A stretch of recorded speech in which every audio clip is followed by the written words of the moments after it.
Guys ఇవాళ catering స్టైల్లో జీడిపప్పు ములక్కాయ కూర ఎలా తయారు చేయాలో చూపిస్తున్నాను అనమాట. చాలా బాగుంటుంది ఈ కర్రీ. రైస్లోకి బాగానే ఉంటుంది, రోటీలోకి కూడా బాగుంటుంది అనమాట. దానికోసం నేను ఒక కళాయి అయితే పెట్టేసుకున్నాను. అందులో ఒక 7 to 8 స్పూన్స్ ఆయిల్ వేసుకోవాలి. ఇది కొంచెం మసాలా కర్రీ కాబట్టి కొంచెం ఆయిల్ ఎక్కువే పడుతుంది.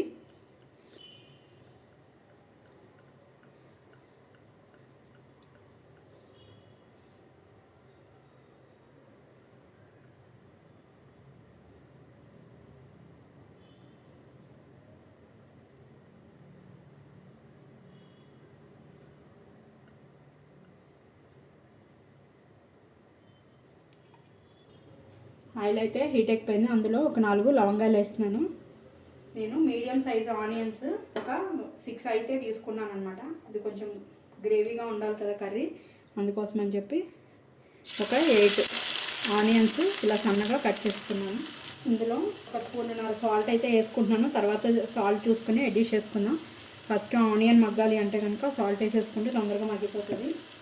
ఒక 1/2 స్పూను పసుపు వేసుకొని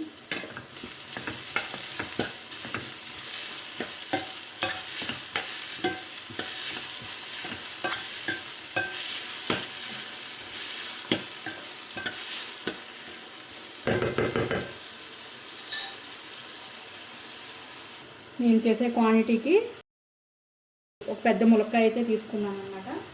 అవి కూడా వేసేసుకున్నాను, ఎందుకంటే మగ్గాలు కాబట్టి ఆనియన్తోనే మగ్గిపోతుంది. సో ములక్కాయ కూడా వేసేసుకున్నాను. ఇందులో వేసి మూత పెట్టుకొని ఒక 10 to 15 మినిట్స్ దీన్ని మగ్గనిద్దాము లో ఫ్లేమ్లో. 15 మినిట్స్ అయితే అయిపోయింది, చూసుకుందాం. ఆనియన్ కూడా మగ్గిపోయింది అన్నమాట. సో ఒకసారి కలిపేసుకుందాం. ఇందులో ఒక స్పూను అల్లం వెల్లుల్లి పేస్ట్. నేను ఒక 4 hours అయితే వీటిని జీడిపప్పుల్ని నానబెట్టుకున్నాను అనమాట. పచ్చి జీడిపప్పులు దొరికే టైంలో పచ్చి జీడిపప్పులతో చేసుకోవచ్చు. లేదు అంటే కనుక మనము ఒక 3 to 4 hours కనుక నానబెడితే ఈ విధంగా నానిపోతాయి అన్నమాట. తర్వాత నేను గుళ్ళు నానబెట్టాను కదా, ఈ విధంగా బద్దలాగా అయితే చేసేసుకుంటున్నాను. బద్ద అయితేనే బాగుంటుంది.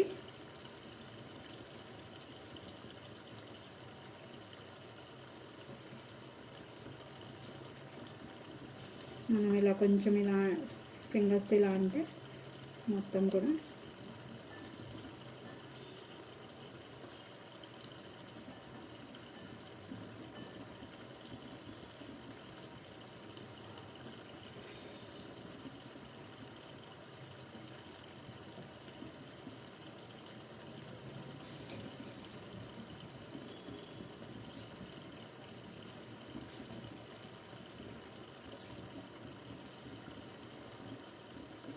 ఈ విధంగా బద్దలు చేసుకున్నాం కదా, ఇవి కూడా ఇందులో యాడ్ చేసేసుకున్నాం. ఒకసారి మొత్తం కూడా కలిపేసుకున్నాం.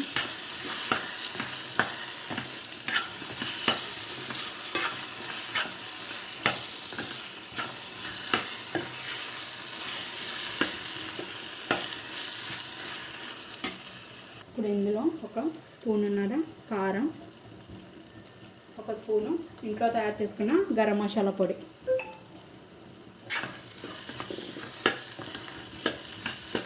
విధంగా నీట్గా కలిపేసిన తర్వాత మూత పెట్టుకొని మళ్ళీ ఒక 5 minutes మగ్గనిద్దాము దీన్ని.